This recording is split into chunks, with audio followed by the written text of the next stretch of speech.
No one's coming to your party, my mother texted in the family group chat on my birthday. Grow up. I read it twice, typed one word back, understood, and canceled the $2,300 automatic payment I'd been making toward their rent for 3 years. The next morning, I took back the car. By the end of the week, they understood what that word had actually meant. The party was at Doyle's, a wine bar on Merchant Street with exposed brick and a private back room I'd reserved 6 weeks earlier. 42 people confirmed. My colleague Priya had made a reservation card on her lunch break, hand-lettered, slipped under my office door with a sticky note that said, "See you Saturday. The room cost $180 to hold." I'd ordered a grazing board, a cake from a bakery on Clement Street my friend Dara had recommended, 2 bottles of Prosecco for the table. I had been, for the first time in my adult life, genuinely looking forward to something. My name is Janelle Marsh. I am 31 years old. I am a risk analyst for a mid-sized insurance firm, which means I spend my professional life finding the thing hidden inside a number that everyone else decided not to look at. I am good at my job. I have been good at my job since the first week, when my supervisor, Claudette Reeves, 19 years in the industry, the kind of woman who can read a balance sheet the way other people read a room, pulled me aside after a presentation and said, "You have the instinct. Don't let anyone slow you down." I did not let anyone slow me down, except for the years I spent subsidizing people who were doing exactly that. I want to be honest about that, because the instinct that makes me good at risk analysis is the same instinct I consistently refuse to apply to my own family. I knew what the numbers meant. I chose not to look at them. My mother, Renee Marsh, is 57. She has been between jobs, as she phrases it, for the better part of a decade. Between is doing a lot of work in that sentence. She is sharp, socially fluent, the kind of woman who can hold a room at a church potluck and make every person there feel like her favorite. That quality is real. I loved it about her when I was small. I love it about her still, in a way that lives separately from everything else I now understand about her. My father, Gerald, 61, retired early from a warehouse logistics job on a partial pension and has not, to my knowledge, sought additional employment since. He watches television and forwards political emails and defers to my mother on every significant decision, which means he defers to my mother's appetites, her needs, her version of every story.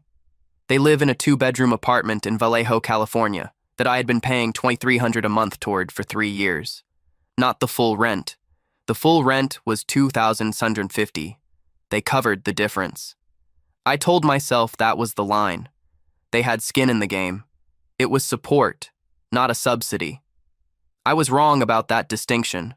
The car was a 2021 Honda CR-V, registered in my name, insured under my policy, leased originally because my mother said her transmission was going and she needed reliable transportation, and could I help just until things stabilized.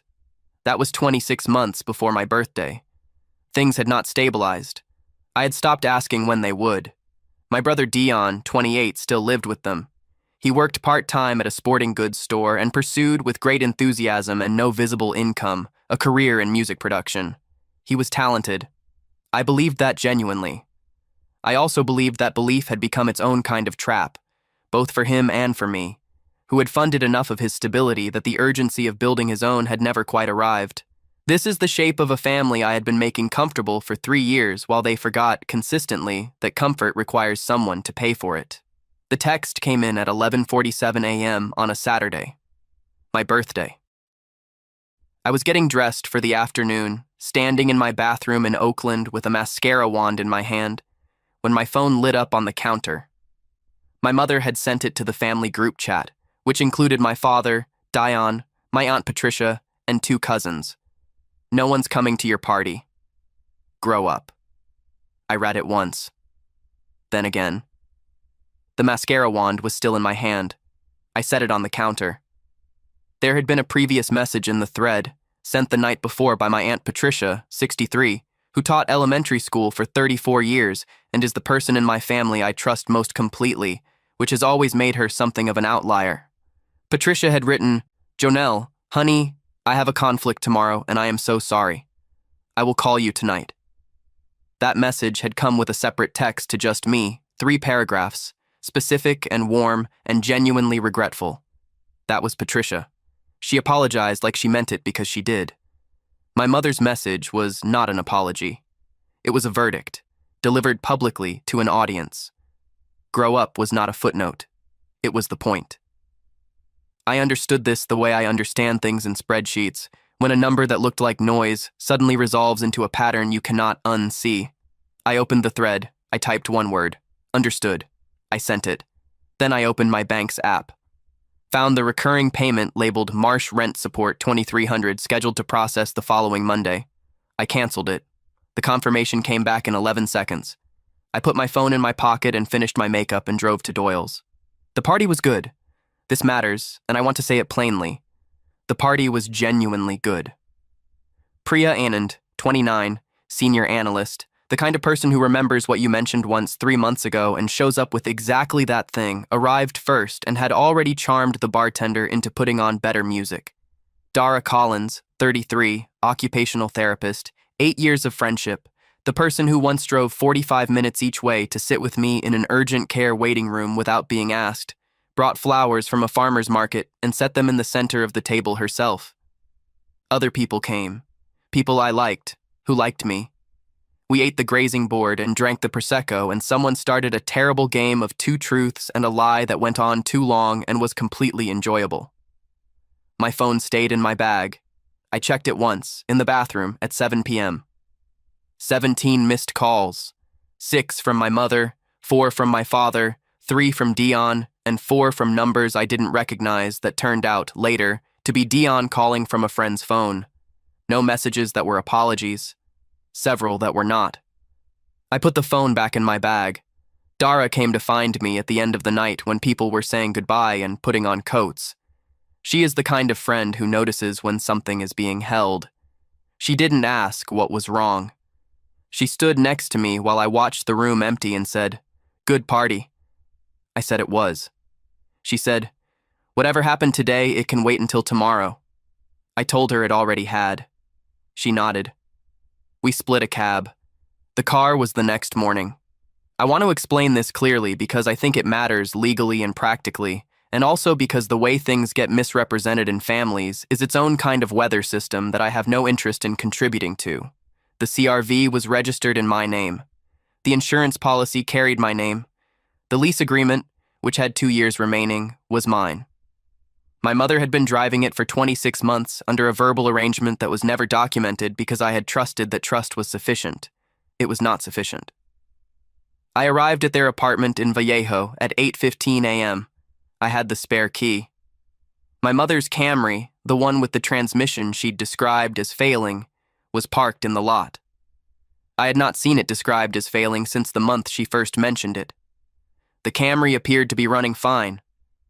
I walked past it to the CRV, unlocked it, drove it back to Oakland, parked it in my building's garage, and went to work. My father called at 9:02 a.m.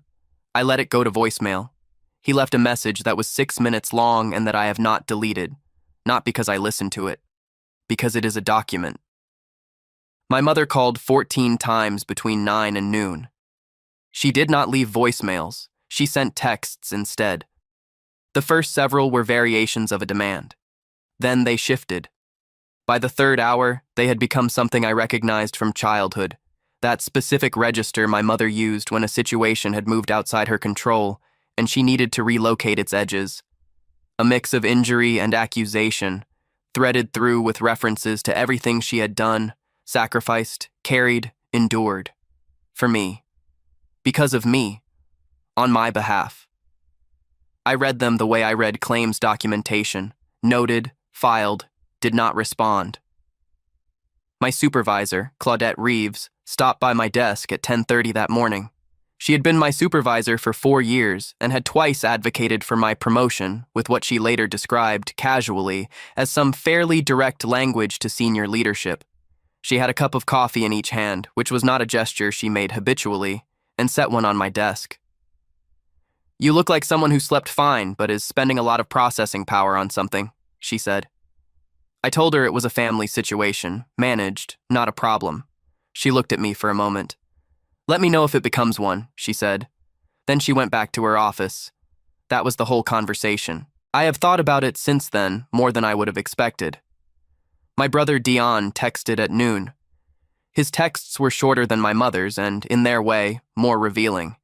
He said the situation was messed up, by which I understood him to mean the cancellation, not the message that prompted it. He said I hadn't given anyone a chance to explain. I wrote back one question. What is there to explain about what she wrote? He did not respond to that question. He asked instead about the car. I told him the car was registered in my name and was back in my possession. He said that was not cool. I said I understood his position. He said that wasn't what he meant. I said I understood that too. Patricia called at 2 p.m. I answered on the second ring. She was in her car, I could tell by the slight echo, and she spoke first without preamble, which is how Patricia operates when she has already decided what needs to be said. I saw the thread, she said. I saw what Renee wrote. A pause. I'm so sorry, baby. That was wrong. I told her I knew. She said, I want you to know that I have already spoken to your mother, and what I said to her I will not repeat because it's between us, but she understands that I am not in her corner on this. I said, Patricia, you don't need to do that. She said, I know I don't need to. I'm doing it because it's right, and because you are the person in this family who has held the most weight quietly for the longest time, and someone needed to say that out loud. I had to put the phone against my shoulder for a moment.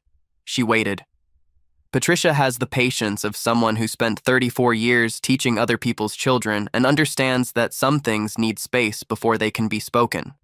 When I came back, she said, What do you need? I said I was okay. She said, That's not what I asked. I said I needed people to stop pretending the situation that caused this morning was a reaction and not the actual problem. She was quiet for a moment. Then she said, Yes, that's right. She said she loved me and that I should eat dinner and call her this week. I said I would. That was the conversation that mattered most, more than anything that came after. By Thursday, the shape of the week had clarified. The missed rent payment had triggered a call from their landlord, a property management company with, I now understood, a fairly standard 7-day notice procedure. My mother had not, as I had assumed, been maintaining any kind of financial cushion. The $350 they covered themselves each month had apparently been coming from Dion's part-time income, which meant the household had been running on a margin of exactly zero beyond my contribution. I had not known this. I had not asked. Not asking was a choice I made because asking would have required me to look at what the answer meant, and I had been, for 3 years, professionally skilled at risk assessment and personally skilled at not applying it here. My father reached me on Thursday evening, not by phone. He drove to Oakland. He was sitting in the parking lot of my building when I came home from work, in the Camry, which was apparently running fine, and he got out when he saw me. Gerald Marsh is not a dramatic man. He does not raise his voice. He has, in my memory, almost never initiated a difficult conversation without my mother's architecture around it. Seeing him standing alone by his car in a parking lot in Oakland, he looked smaller than I expected. Not diminished exactly. Just human-sized. The way people look when they're outside the context that usually holds them up. He said, I'm not here to fight. I said I wasn't either. He said, Your mother was wrong to write that. I said, She wrote it in a group chat. He said, I know. Then he said, I don't always know how to stop things when they're happening. I looked at him for a moment. This was, in its way, the most honest thing I had heard from my father in years.